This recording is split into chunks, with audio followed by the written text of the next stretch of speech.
गीता उपदेश इन हिंदी। संपूर्ण मानव जाति का अतर्क शास्त्र गीता ही है। सभी मानव के अंतःकरण में देवी व आसुरी शक्तियां अनादि काल से हैं।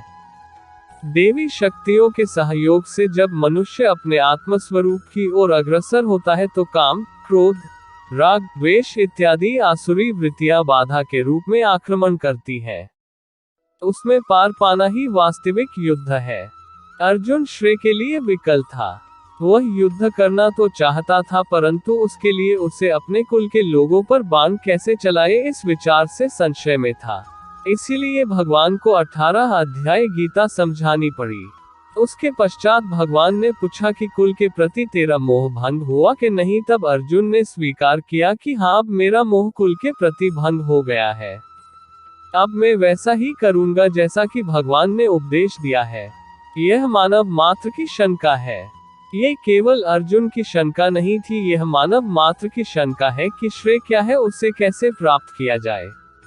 इसलिए स्त्री, पुरुष, बाल, वृद्ध सभी को गीता के 18 अध्याय का पाठ करना परम आवश्यक है। इसके ज्ञान के बिना मानव कल्याण की कल्पना करना व्यर्थ है।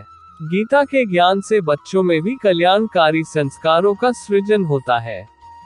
इस गीता ज्ञान के बिना कोई भी मनुष्य ईश्वर के पथ पर नहीं चल सकता। इसके नियमित श्रवण से परिवार तथा संपूर्ण जगत को सुसंस्कृत करे। संसार में मनुष्य कहीं भी हो, उसको गीता की अमृतवाणी को ग्रहण करना चाहिए।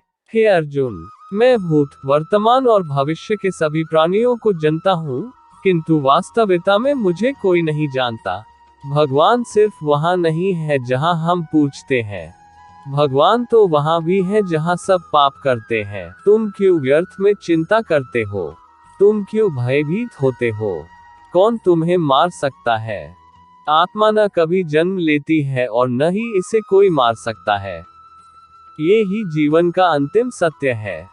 कर्म ही धर्म है, इसलिए हमें कर्म करते जाना चाहिए।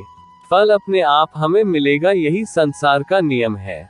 कर्म ही धर्म है। न तो ये शरीर तुम्हारा है और न ही तुम इस शरीर के मालिक हो।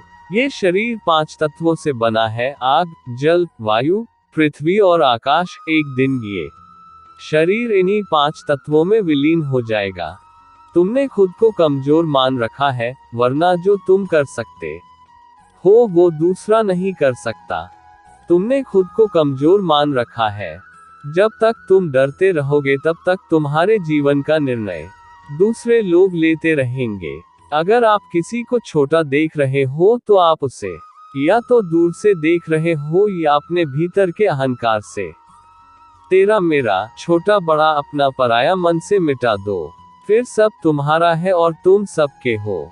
शरीर जल से पवित्र होता है, मन सत्य से, बुद्धि ज्ञान से, आत्मा धर्म से। जीवन में कष्ट कभी कम हुए ही नहीं, बल्कि आप सीख गए कि उनके साथ समय कैसे व्यतीत करना है। हे पार्थ, जन्म लेने वाले प्राणी की मृत्यु उतनी ही निश्चित है जितना हर व्यक्ति का जन्म निश्चित है। इसलिए हे पार्थ, जो निश्चित है उस पर शोक मत करो। हे पार्थ, जो बीत गया उस पर विलाप कैसा, जो है उस पर अहंकार कैसा, जो आने वाला है उसका मोह कैसा। मूर्ख ज्ञानियों से भी नहीं सीख पाते और ज्ञानी मूर्ख से भी सीख लेते हैं। तू करता वही है जो तो चाहता है, परंतु होता वही है जो मैं चाहता हूँ। तू वही कर जो मैं चाहता हूँ, फिर होगा वही जो तू चाहता है। मित्रता आवश्यक है, संबंध भी आवश्यक है, परंतु जीवन की हर कठिन परिस्थिति यह दर्शाती है कि अकेले रहने की कला का आना भी परम आवश्यक है। परिवर्तन ही प्रकृति का नियम है।